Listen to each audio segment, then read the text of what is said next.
Hello. Hi. I think we're live now. Welcome to today's Ref 2029 Town Hall. As you probably expect, we're focusing on the CKU element of the guidance. We were planning on having interpreters in this webinar. However, we've had a bit of technical difficulty and we haven't been able to bring them in, unfortunately. So if you were expecting that, I do apologise. There is a Q&A function. Please use that for your questions. It's going to contribute to our thinking, to our FAQs, and is generally all around useful. I'm Jonathan Piotrowski, and I'm the head of Ref Policy. And I don't know, Rebecca, if you want to just say hello. Okay, thanks, Jonathan. Morning. My name's Rebecca Emmett. I'm a senior policy and engagement advisor in the Ref Policy team. And if we could go on to the next slide, please. Okay, so the purpose of today's session is to provide an explanation of the CKU policy. We're going to talk through the guidance and recent updates. We've also incorporated common questions that we receive, and we're going to highlight what was updated in December. And the intention really is to create a resource that will sit on our website that's available for people preparing their submission of general information as well. I anticipate we'll spend about half the session on questions at the end. We know there'll be more questions than we can cover today. Please still ask them. We used the questions asked at the last town halls that we did, but they were in the hundreds. So I think we probably need a couple of days to really talk through all those. But your questions are really important to us. They inform our thinking, our engagement plans. They help us understand where areas of clarification are needed. We're planning more opportunities for future engagement, and further information on those events will be published in the future. And as always, for additional support on technical detail, you can contact us at info@ref.ac.uk. Queries. I suppose generally in the exercise, we're now working towards the panel's meeting in a few weeks, which is terrifying. And they're going to finalise aspects of this policy and the other parts of the framework we've highlighted in the guidance. And they're going to be writing the panel working methods and criteria. And the final guidance is planned for autumn 2026. And go to the next slide. Almost apologetically, because I know you know this, but I think we're contractually obliged to say this every time we speak. But the REF is owned and led by the 4 UK higher education funding bodies. It allocates about £2 billion of funding each year, and it provides accountability for that public investment in research.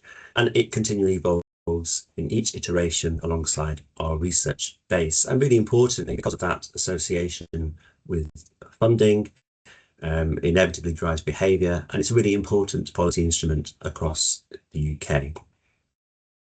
And next slide, please. I'm not going to go through this in too much detail, but just to say that the box on the right highlights the 3 priorities that were developed through consultation with the sector in the lead up to REF 2029 that we really use to drive decision making. And quite often the position you'll see in these slides try and find a point of triangulation between the robustness of assessment outcomes, the impact of the system on research culture, and ensuring that the burden of the system is proportionate. And that's a constant sort of challenge for us in the policy team and in the REF team, finding that balance. And I think that's it for me. And over to you, Rebecca. Thanks, Jonathan. So today we're going to be talking through the CKU, so the Contributions to Knowledge and Understanding guidance, which replaces the outputs element of REF 2021. It's worth 55% of the overall REF submission, and that increase to 55% was confirmed in December. And so the guidance module includes the rules pertaining to the eligibility and then the selection of outputs for submission.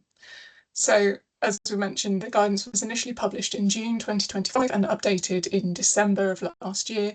And we're going to summarise both the key elements that are new for this exercise from REF 2021, but also give you a specific focus on changes that were published at the end of last year. And so for ease of reference, they're going to be appearing in these lovely green boxes, as you can see on your screen now, and then it'll just flag where something has been recently updated. And as Jonathan's mentioned, there'll be time for Q&A at the end, but we will be flagging some of the areas where we have had queries to date throughout the presentation, just so that if you do have a question that a lot of other people have already sent in, you should get an answer for it today. So next slide is the key changes from REF 2021. So as you'll have already seen, there have been a summary, there is a summary of key changes between the CKU guidance and the previous output guidance. So the key thing is decoupling. So building on the partial decoupling of REF 2021, REF 2029 moves further towards that focus of assessing the performance of disciplinary areas and institutions rather than individuals. And so that this sort of manifests in two significant changes. Firstly, outputs don't need to be authored by someone who is on a volume contributing contract. And secondly, that those outputs don't need to be submitted to the same UOA that an author's volume contributing contract, in circumstances where there is one, is submitted. So this allows for a far wider range of excellent research to be submitted to the REF, which gives more flexibility, is more inclusive and more equitable approach to capturing the diverse range of research and research communities that exist across the sector. For REF 2029, there'll also be no collection of individual staff details. So the volume measure, which we have another town hall on, which you can watch through the website, the volume measure will be calculated through the HESA staff record, and outputs will be eligible on the basis of the substantive link between the HEI and the research, and we'll talk a bit more about that in a minute. That introduction of the substantive link policy is the key part of CKU, but fundamentally what it's doing is it's describing the relationship between a university and research, which is submitted in the form of an output. There has also been the removal of the minimum of one, which was a feature of REF 2021. And for REF 2029, we have the introduction of a recommended maximum. So this sits alongside a requirement for institutions to demonstrate that their output submissions are representative of the research activity being conducted by the submitting unit. And we'll talk a bit more about that in a minute as well. And tied to the fact there will be no collection of individual staff details, there will be a new process for unit reduction requests, which is summarised within the CKU policy, and further details will be published as part of special requests later in the year. So, in terms of the updates that were published in December, so the updates to the previously published guidance, firstly, we have that increase in weighting of the CKU element to 55%. That's up from 50%. And I'm not going to talk about all of these elements in a lot of detail now. This is really just a reference point, so you can come back to it at the end if you want to see a kind of summary of the changes that were made in December. But overall, they're designed to reduce burden and add additional clarity. And in some areas, we've been able to work with the four main panels to provide additional clarity earlier in the process than we had anticipated. So that it particularly involves the refinement of the substantive link guidance, the inclusion of a statement of representation within the SPRE unit level statements, and the removal of the disciplinary level component or disciplinary level statement component from the CKU element. And we will talk about that a little bit more detail in a minute, because that's all around the statement on representation. We've introduced that recommended maximum number of outputs per substantive link within a UOA submission, moved away from the one-to-one reserve item, so where you have a single reserve item attributed to a specific output within the submission, and move to a reserve pool, so a prioritised list that can be drawn upon, and this is following feedback from the sector. We're also in a position to confirm double weighting rather than triple or quadruple weightings, which was something that was discussed and concluded by panels in the autumn of last year.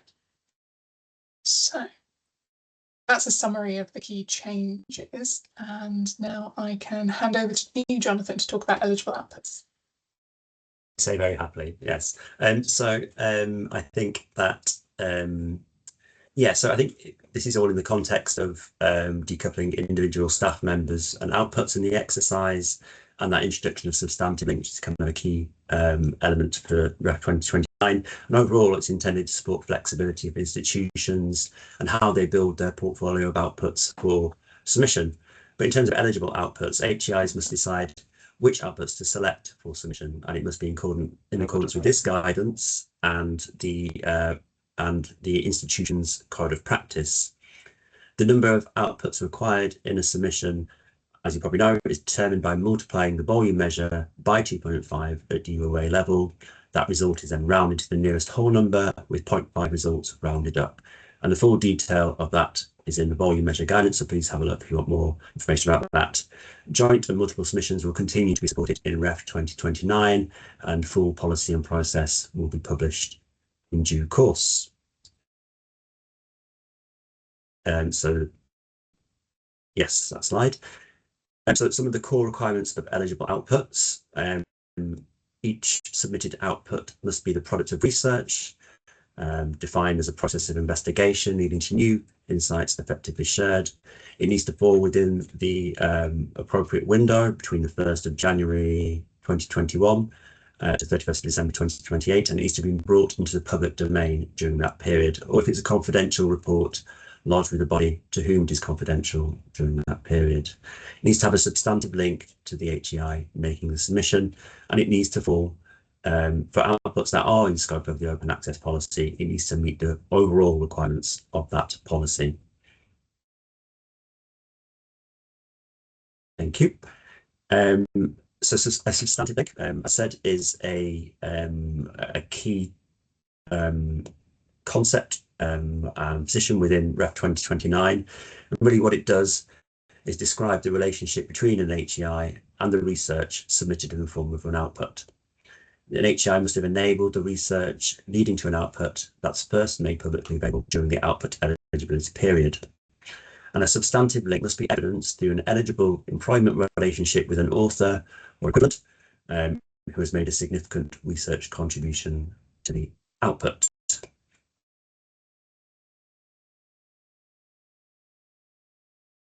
We've got our green boxes on here to indicate a bit of change, although I think it's more of a clarification than anything massive in this case. But this, again, is another key term for REF 2029, an eligible employment relationship. It's defined as a minimum of 0.2 for at least 12 months of continuous employment by the HEI making the submission. And continuous employment can mean a sequence of consecutive contracts. And so both are required. The role descriptor includes an explicit expectation of research activity in line with the REF definition of research within the role. And I think that the main thing we wanted to get across, because there was a bit of concern about this, was that research activity is not restricted by profession, and an eligible employment relationship may be with any staff member who undertakes, enables, or supports research. So that might be technicians, research managers, impact professionals, and so on. I think you can find the full REF definition of research within the CKU policy guidance, and it should provide a clear set of parameters for HEIs to consider. Yes, thank you. On to the next slide, please. And over to you. Thanks, Jonathan. So there's the next level of detail on the eligible employment relationship is the timing. So it can occur at two different points in relation to the publication of an output.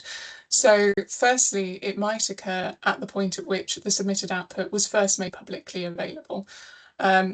So this is the person or the substantive link, the relationship is ongoing at the point at which the output is published. Now, we've had a number of queries about this specifically, and whether a specific proportion of an eligible employment relationship contract needs to have elapsed before an output becomes eligible for submission. and also in a similar vein, some questions about eligible employment relationships that start within 12 months of the end of the ref period.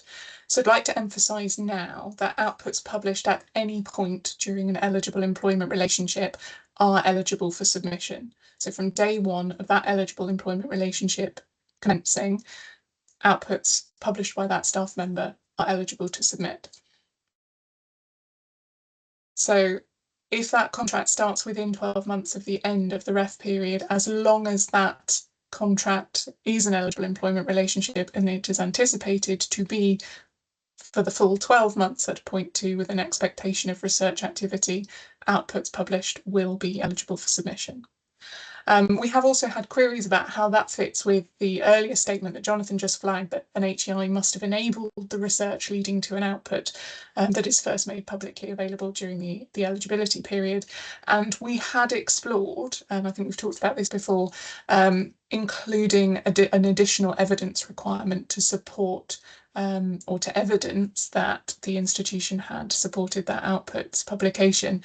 But after careful consideration and discussion with a lot of people across the sector, it was concluded that would be unduly burdensome for providers and too complicated to implement. So therefore, we are basing that substantive link purely on the eligible employment relationship. So I hope that addresses a question that we've seen before.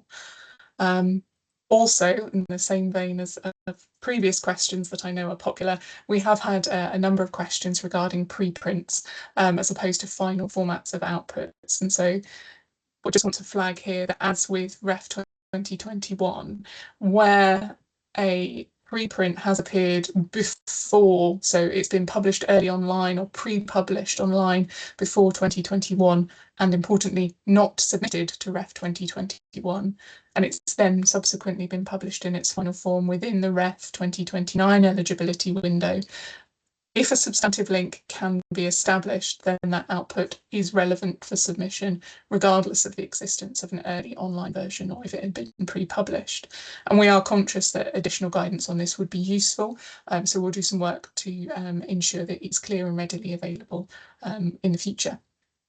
So that's the first set of the timings for eligible employment relationships. The second set is at the point at which there is a pre-publication substantive link. So this is where the eligible employment relationship occurs before the submitted output is made publicly available, when the research that resulted in the output was being carried out. So this is a green box because this has been slightly updated since June. So we've been able to confirm with the panels exactly what these time limits will be. So for most outputs, the time limited period will sit between January 2021 and December 2028. This time period might be extended prior to January 2021, providing that the output is published within the eligible employment period. But the time periods specifically will be 2 years for the majority of outputs. So they need to be published within 2 years of that eligible employment relationship ending. This is extended to 5 years for long form or extended process outputs, and there will be no additional evidence required to support that pre-publication substantive link. And finally, just to flag that eligible employment relationships that occur after the point that an output is first made publicly available cannot constitute a substantive link. So this has been referred to by some as non-portability. You can read our blog on the website that addresses this specific area of policy development. But as raised when it was originally published in June, we have been working with the sector on this specific area of the guidance and recognise there are some significant concerns within the community, and this has resulted in the development of a long form and extended process exception, which was published in December. So back in the summer, we committed to developing an exception for long form or extended process outputs, and we've been able to work with the main panels to sort of conclude that and finalise that over the autumn. So this exception will apply to long form and extended process outputs only, and will allow the submission of these output types in Ref 2029 where the eligible employment relationship started after the point at which the outputs were made publicly available, and this is for a time-limited period. So, where a researcher is employed on a contract that constitutes an eligible employment relationship at the point of ref submission, their long form or extended outputs published before that contract commenced will be eligible for submission if they were made available first within the ref period, so published between January 21 and December 28, and the eligible employment relationship with the institution has started within 5 years of that output first being made publicly available. So the researcher doesn't need to have had an eligible employment relationship with another institution at the time that the output was first published. Outputs that are submitted using this exception must be flagged, and there will be a way to do that within the submission system. And a 100-word justification of the designation of these outputs as long form or or extended process will be required and will be considered by the panels. And any output that's not considered to be long form or extended process will then receive an unclassified score. And it's important to flag here that there will not be a reserve item associated with outputs that are submitted through this long form or extended process exception. There will be additional guidance from the panels to support units in identifying and selecting these types of outputs. So additional detail will be provided as part of the panel criteria and working methods later in the year. And you can see in the guidance the full definition for long form outputs and extended process outputs, and then there will be that additional data or detail, as part of the panel criteria. Now, we have had a couple of questions on this since it was published last month, specifically around the language, the point at which a ref submission is made. And just to clarify that for everybody here, this means that the researcher will be employed in an eligible employment relationship role. So that's that minimum of 0.2 FTE for 12 months with research responsibility that exists at least up to and including the end of the REF 2029 period, i.e. it needs to run to at least the 31st of December 2028. So I hope that gives some clarity for anybody who was looking to ask that today. And it's still me. Sorry, you've stuck with me talking for a little longer. So I'm now going to just talk you through some of the exclusions, exceptions and exceptional circumstances that exist within the guidance. So there are a number of employment relationships that are explicitly excluded from that definition of substantive link. And you can see we have tightened up some of the language relating to that, and you can see that in the green box.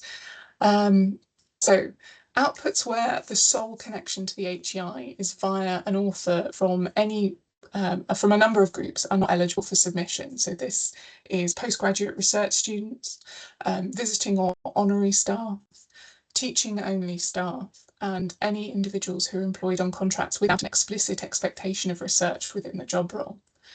Now, in exceptional circumstances where the university has provided allocated time and funding to support specific research activity of someone on an excluded contract, in those circumstances, an HEI might seek clearance from the REF director to submit an output in advance of submission. So this was something that we needed to be done and permission sought before the submission is made. This also needs to have a clear and transparent process that's outlined in the institutional code of practice. And so you can see details on that process are included in the guidance. There is also further nuance within the policy where outputs are produced on an excluded contract, so a teaching only contract, for example, and the author has subsequently been appointed to a role in the same institution that now constitutes an eligible employment relationship. So they're now on a research role. And those outputs may be eligible if the author has been continuously employed at that institution and all the other eligible employment criteria have been met. So those are the exceptions and the exceptional circumstances. Just want to very quickly reflect on this guidance as it relates to staff made redundant. So as with REF 21, HEIs are required to consider within the code of practice their approaches to submitting eligible outputs from staff who've been authored by staff who've been made redundant. And in the case of the pre-publication substantive link eligibility, so this is where an output's become out within 2 or 5 years of the end of an eligible employment relationship, this cannot be used in circumstances where the author has been subject to compulsory redundancy. We'd like to flag at this point that this is different, and for ref purposes is considered differently to the end of a fixed term contract. So where a fixed term contract is 24 months or longer, this should be treated and considered separately from staff who have faced redundancy. And that is why in your code of practice, you'll be asked to consider both routes as separate and different considerations.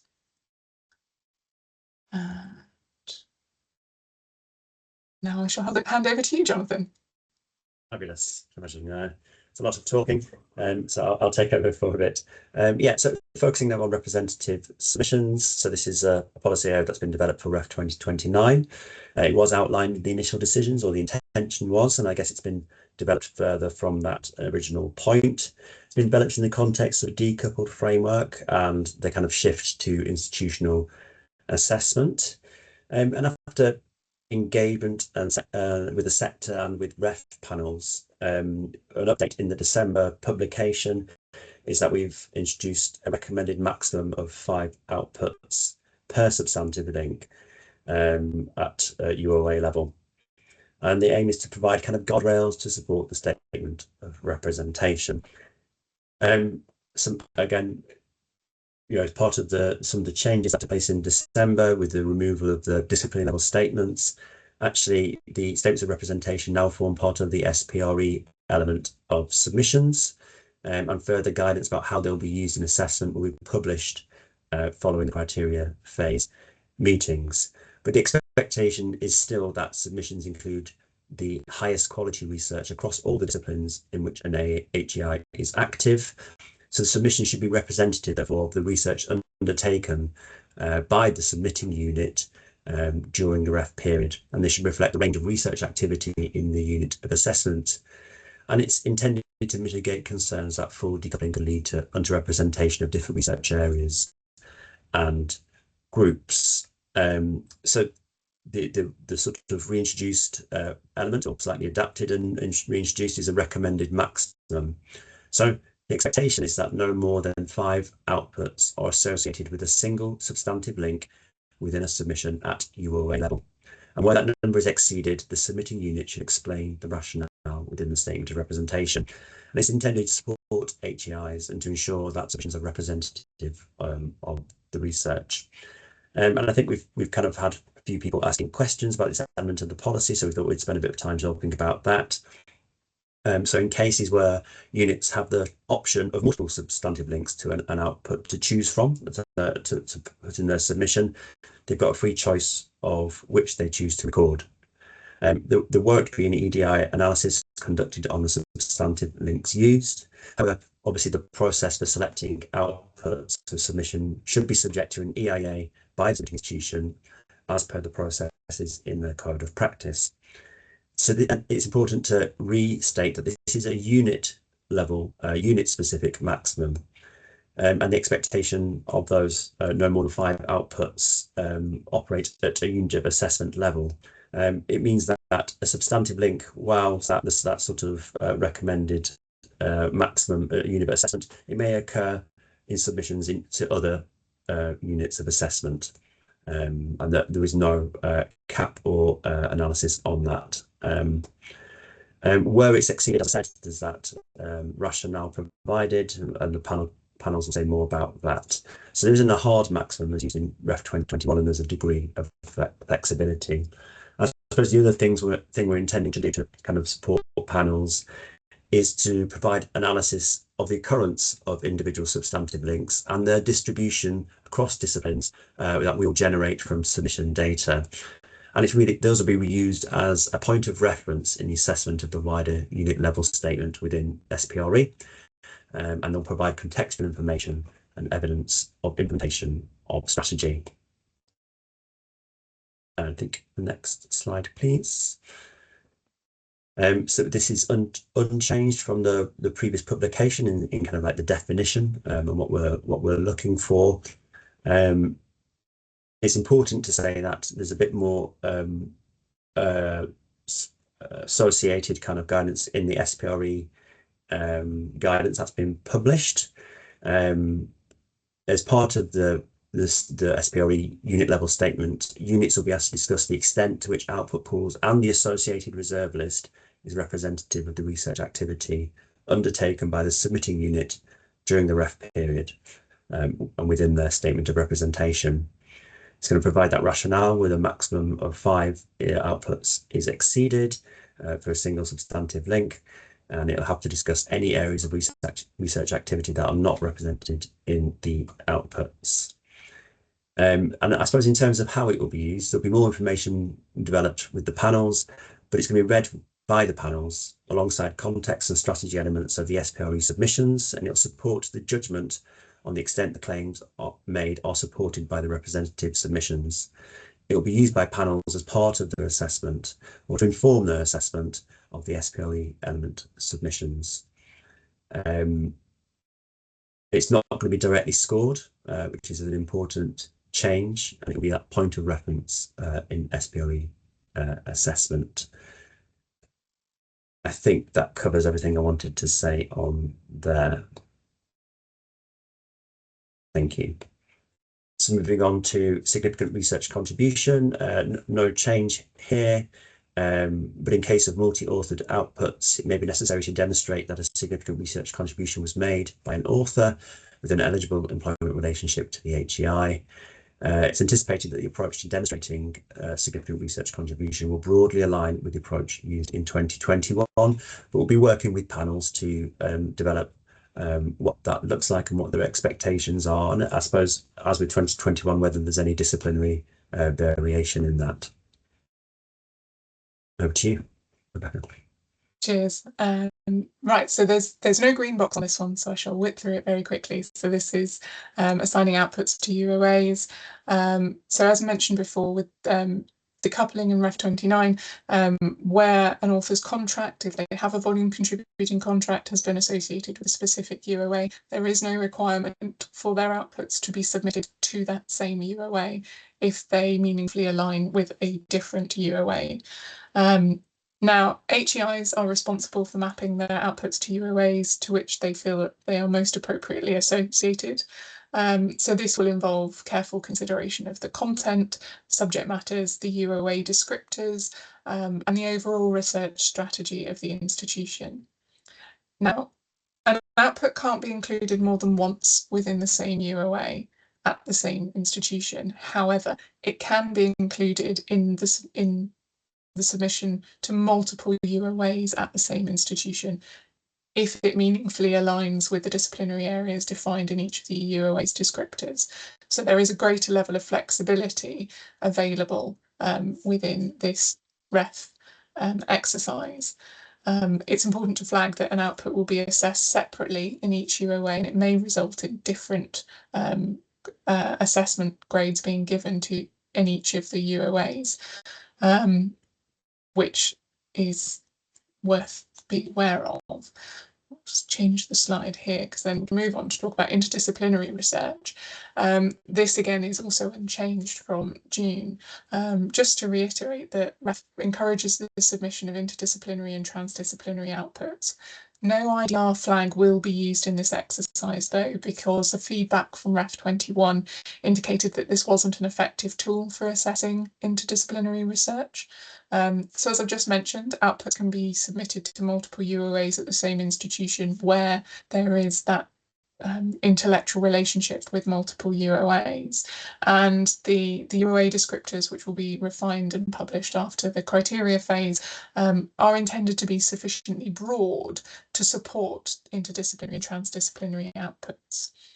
Now, as it mentions in the guidance, we're anticipating that if an output is submitted to more than 2 UOAs, this may increase the likelihood of audit.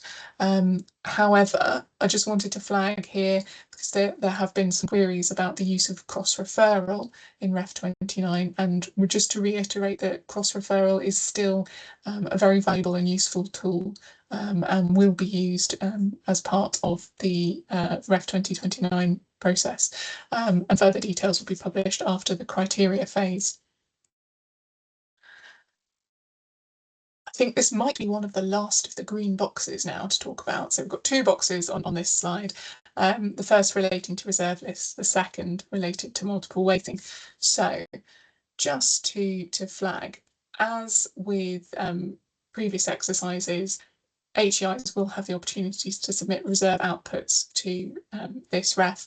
However, we've been listening to the feedback from the sector over the last few months, and it's been decided that rather than doing this on a one-to-one basis, where an output is associated with a specific output that may require a reserve, for this exercise, the reserve pool is going to be a prioritised list.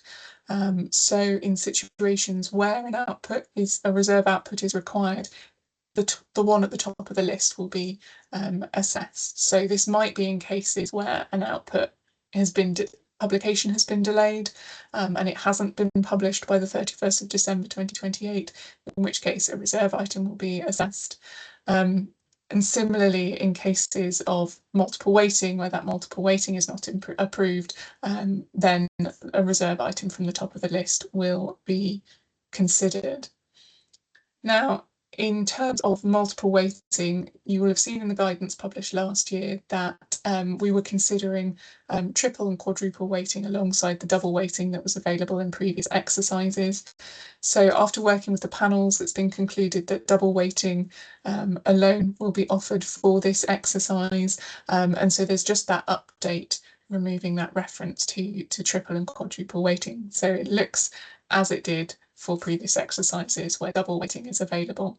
And as with previous exercises, additional information on panel expectations for double weighting requests will be published after the criteria phase. Confidential outputs for you, Jonathan. Thank you. Yes. So, related to 2021, confidential reports include any item produced for and lodged in a publication period with a company, government body or other research sponsor, but which has not been published because of its commercial or other sensitivity. They will be available for submission where the HEI has prior permission from the sponsoring organisation. They'll only be shared with the ref team and those involved in the assessment process, and will be destroyed as soon as no longer required.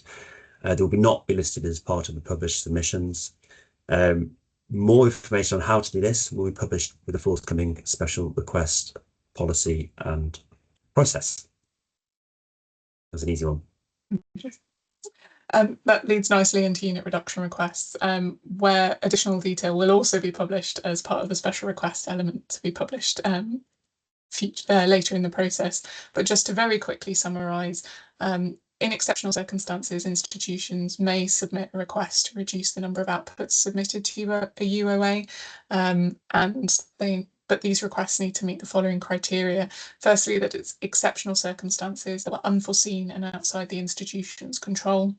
They've had significant impact on the UOA's ability to research productively, and they need to be evidence-based. So the requests need to be supported by clear and compelling evidence, data, details of the exceptional circumstances, and an explanation of the impact. The kind of exceptional circumstances include sort of disaster scenarios, the loss of key infrastructure. They may also be compounded equalities related considerations. And as Jonathan mentioned, additional information about the special requests process will be published shortly. And just eye on time. Just finally, just to talk very briefly about audit. The audit guidance will be published later in the year, but just to flag that there is every expectation that REF 2029 will audit robustly, and that audit guidance is currently in development. It will focus on, but is not limited to, the verification of output selection, the verification of output assignment to UOA, and we have had a few queries about about this, and we've added a little bit of additional guidance into the publication because there is a higher level of flexibility for this ref, and you are able to submit a single output to multiple units, but it is still expected that outputs will only be submitted to units where there is a genuine alignment with the UOA descriptors. But just to flag that this is not intended to prevent the use of cross-referral, and so just to flag that cross-referral remains available and an important tool within the exercise. And I think that is our last slide. Fabulous. Yeah, so thank you. Thanks very much for listening to us and for joining and sending your questions. We'll get to those now. You can use the QR code there or contact us which are get involved pages if you want to learn more, keep up to date or get in touch. So I'll say thanks very much, and if we take down the slides and then we can move to the Q&A portion of the webinar. And Sylvia, I think you're... Hello, yeah, thank you for that. So the first question, I've just posted it in the Q&A so everyone can see where we're up to, but I've just combined a few together about the max 5. So is the maximum of 5 recommended, expected, or is it actually required? And what are the consequences if it's not followed? And they've also asked, are there any examples of the kind of rationales that would be accepted for submitting more than 5? And finally, how does the reserve ranked list relate to the maximum of 5 outputs? Thank you. That's a good set of questions. So I think that we've carefully thought about the wording around this. We have said that it is a recommended maximum. I think that's carefully picked. I think that we do know there'll be circumstances where that won't, like so instances of double weighting, for example, this might be one example where there might be justification around that. In terms of providing clearer sort of case justifications around this, we've asked the panels to look at this in the forthcoming criteria phase meetings, and the intention is that they will produce a list. I don't know whether it would be exhaustive of instances where we might see that maximum exceeded. In terms of the consequences, I guess it is it's difficult to say precisely on that. I guess the statement of representation in general and the max of 5 substantive links as part of that is there to kind of inform the panels in their assessment of the SPRE unit level statement, and the intention is for that to be a holistic assessment. So there isn't a kind of direct equation of exceeding the 5 equals this, but as a whole, with the statement of representation, with the substantive maximum recommended maximum of substantive links as part of that, it will form part of a holistic assessment and balance with the rest of the considerations in that part of the assessment. Rebecca, do you have anything you'd add to that, do you think?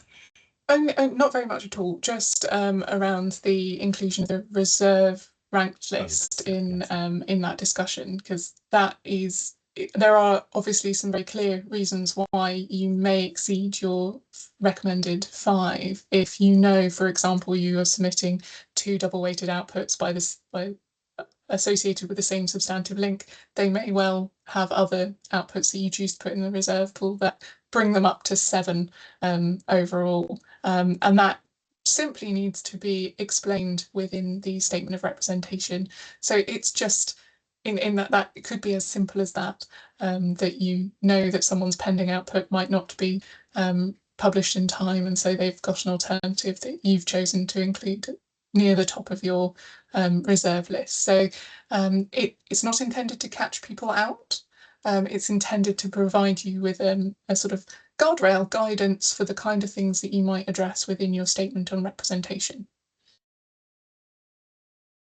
Thank you. We've had a few questions about people wanting to figure out whether an output can be classed as short or long form or long process. Will we be providing a list that classifies this person's asked about non-traditional outputs? Yes, there will. So this is something the panels will be working on within their discrete disciplinary areas, because we know that people would like additional guidance. So they will be looking at providing further detail that will be more disciplinary specific on that exact issue. So yes, and it will come out after the criteria phase. Great, thank you.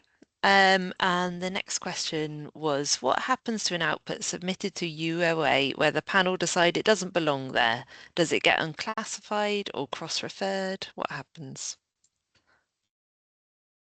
I believe in the guidance, we do state it will be unclassified, but I think did we slightly soften the language on that and provide Rebecca, I'm trying to remember, but I would say that the intention again is not to catch anyone out with this, and we've gone into the panel meetings with them explicitly thinking about that and the overlap of UOA descriptors, making sure that they're thinking about what submissions might look like and where the overlaps are.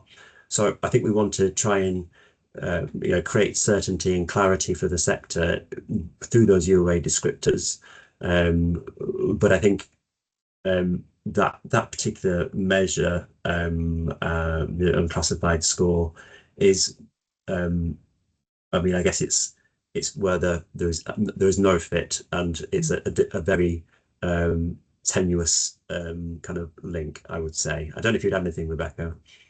Yeah, I think you're completely right. We did add a specific clause right at the end of the guidance. So 25 3.2, if anybody has it open in front of them. But yes, it's very much designed to highlight that this is that cross-referral may well be used if the panel feels that they don't have the specific expertise to assess that particular output, but that it does align with their UOA descriptors. So it might just be right on the cusp. So yes, they can use cross-referral in those scenarios because the output does align with their UOA. So yeah, as Jonathan says, it's intended, if you submit a history paper to physics and there's no association with it, then that is not a fringe case. So if there's no clear association with that UOA, that's the scenario where that comes into play. I think it's obviously a circumstance that no one particularly wants. So either as a submitting institution or panels or the ref team. But I think through our kind of policy development processes, it was thought that it was important to put some boundary around what is a really flexible exercise in terms of allocation of outputs to UOAs. So yeah. Thank you. And our next question, I think, boils down to if a person has two eligible contracts at two different HEIs and they publish something during that time, are both institutions able to claim a substantive link to that output? Yes, in a short answer. Sorry, Jonathan jumped in. But yes, if there's an eligible employment relationship at both university or both institutions at the same time, the output's published, then yes, both institutions can submit it. Lovely, thank you. And the next one, will multi-component outputs automatically be considered double weighted? I don't want to get ahead of the work the panels are doing around this, but I certainly feel like that's the direction that we're heading. It comes up quite a lot in terms of when we've talked about what constitutes long form and long extended process. But I don't want to pre-guess the work that the panels are doing, which will be producing lists of those of different output types that meet those kind of requirements. Anything to add, Rebecca? Yeah. Thank you. And how will the volume measure of outputs be calculated for joint submissions? Each institution's HESA return gives a number of outputs, or total HESA returns gives a total number of outputs to be divided as we wish. Good question. Sorry, Rebecca, I jumped in then. No. Just to say that we haven't published that policy yet, but we're deep into the thinking about it, and it's shaping up. So I can't give you an exact answer at this point. Thank you. We've got a little run of questions on HESA IDs coming up. So will the recommended maximum of 5 be counted based just on submissions per HESA ID rather than total authorship? i.e. if someone has 5 outputs submitted for their HESA ID, but is co-author on other outputs that have a colleague's HESA ID against them, is this allowed? Yes, in short. But yes, so in cases where an output has multiple substantive links to an HEI, the HEI can choose which of those substantive links they want to ascribe to that output in the submission. So it may well be the case that someone might appear as an author on many papers that are submitted, but only in 4 or 5 instances is their HESA staff ID used. I'm really enjoying how your questions, you can just go yes at the start. I'm enjoying that too. Yeah, that's good. Absolute pros, thank you. So the next one, can you confirm how many HESA IDs will need to be attached to each output? Is it just one? And that it's all right if the HESA ID is from someone outside of that UOA? It is just one single HESA ID. Because of the break of the link between individuals and outputs, there's no link therefore to determine whether someone or not is within a UOA, if that makes sense. So it is separate to the volume measure, if that's the kind of underlying question. Yeah, I don't think there's anything else to say about that. Is there anything from you, Rebecca? No, though you missed the opportunity to start the answer with yes. You did. Yeah, you're right. Yeah. Thank you. So next one is how will HESA IDs work for papers authored only by a postdoc who has research duties in their contract but no HESA ID, as they're not counted towards the volume measure? That's a really good question. So as it's flagged in the guidance, where a HESA ID exists, it needs to be returned. But in a circumstance where a HESA ID does not exist, so this is a good example. If this postdoc's contract is not within the scope of the HESA staff record, then they won't have a HESA staff ID, but they do have an eligible employment relationship. So the output is eligible, but there's no HESA staff ID, in which case just need to say that there isn't a HESA staff ID. But the full language, there is full language in the guidance under HESA staff ID for reference. Thank you. Okay, the next one is about the codes of practice, and there's some further information promised in part of the guidance, and we're just wondering about timelines for that. Oh, sorry, I'm just reading.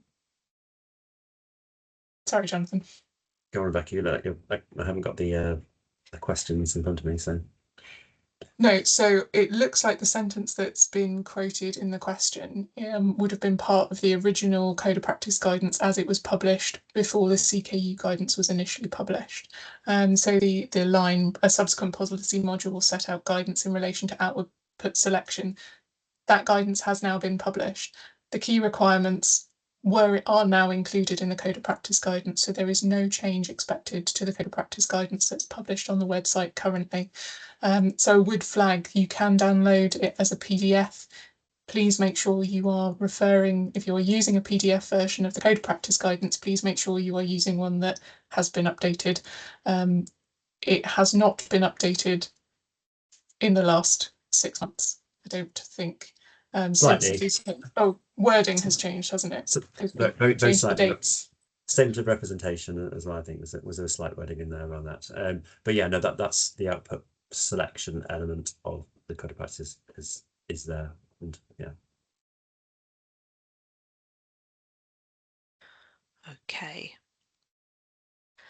Lovely, thank you.